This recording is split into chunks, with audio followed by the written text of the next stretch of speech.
Alam mo maganda pala kapag nasa private mode ka na hindi mo kailangan sa publiko yung mga nangyayari sa buhay mo, na kapag ipopost mo sa social media para lang kaingitan ka or hangaan ka.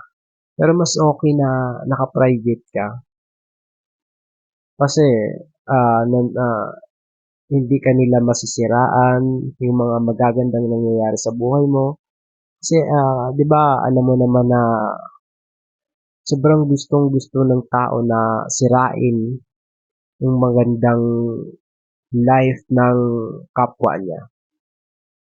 Kaya siguro yung iba na mas gusto na nila nasa private sila, yung buhay nila, hindi na sila nagpo-post sa social media sa araw-araw na nangyayari sa buhay nila.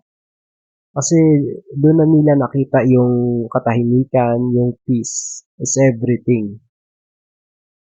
Hindi na nila